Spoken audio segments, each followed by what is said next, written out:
Before the time of dinosaurs, lava cooled on this spot. Over millions of years, the land around it eroded away.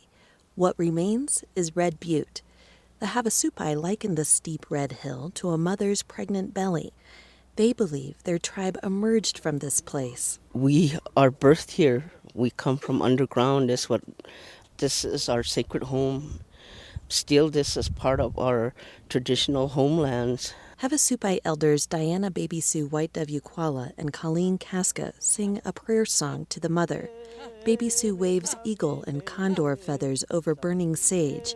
It's a private, rare ceremony for a non-native person like me to witness.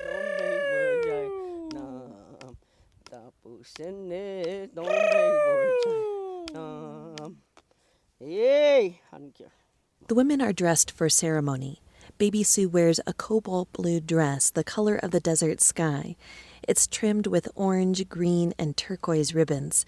She's painted red lines from her eyes to her chin using the ochre of the Grand Canyon.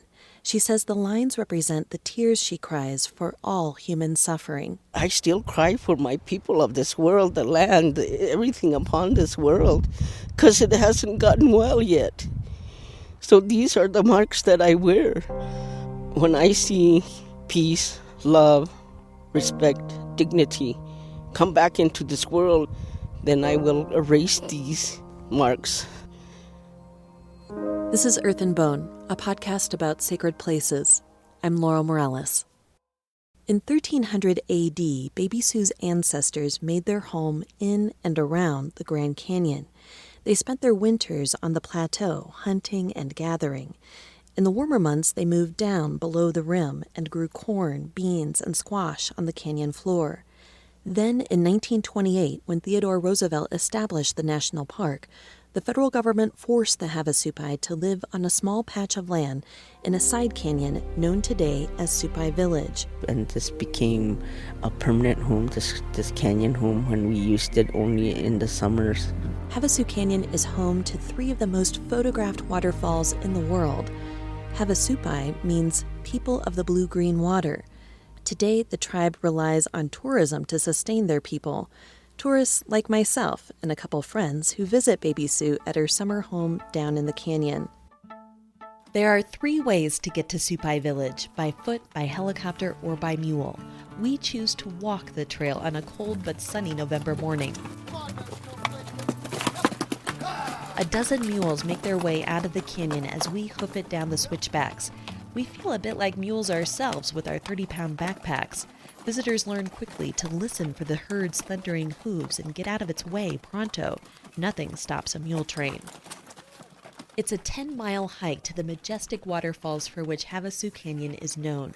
Before you reach the falls, visitors must walk through Supai Village, where about 400 tribal members live. Just beyond the helicopter landing, Baby Sue waits for us at her home. This whole canyon is sacred. So I honor each and every one of you for walking and touching my ancestors. In 1975, Congress returned 185,000 acres of land to the tribe.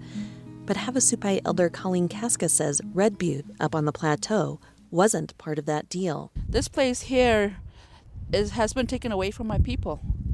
Taken away so that we would forget about it. We've been oppressed. We've been oppressed for so long, but oppression can make people strong, and that's the reason why we are still here. In the 1980s, mining companies discovered the land surrounding the Grand Canyon to be rich in uranium, and the industry boomed.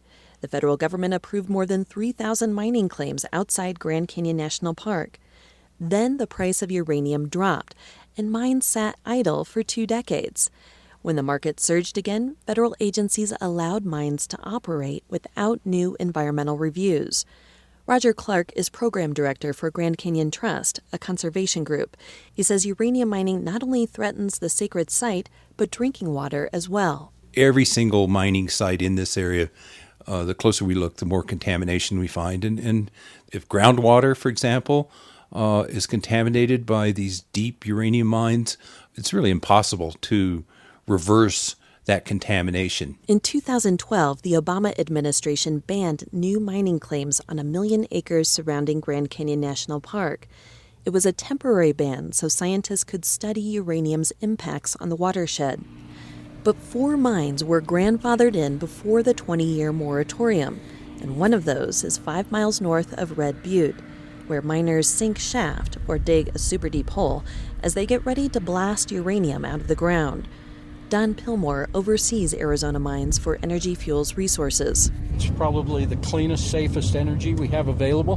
The rest of the world has recognized that, and so there's going to be an ongoing demand for uranium. Pillmore gives me a tour of a mine north of Grand Canyon that was recently operating. It's about the size of a Walmart parking lot. 1,000 or more feet below the surface, a couple dozen miners use explosives to blast out the ore. That box that you see up in the head frame there, that's the man cage that the miners ride up and down into the mine on. Underneath the cage, a giant yellow bucket turns upside down and dumps 2.5 tons of gray rock. Pillmore sticks a Geiger counter into a large pile to measure the radiation level. Yeah, so this material right here runs about 10 pounds of uranium per ton of rock. This is about our average grade. But environmentalists say that's a dangerous amount.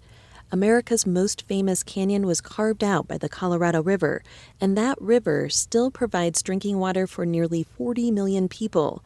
In 2009, scientists with the U.S. Geological Survey found samples from 15 springs and 5 wells that showed dissolved uranium concentrations greater than the EPA's drinking water standards.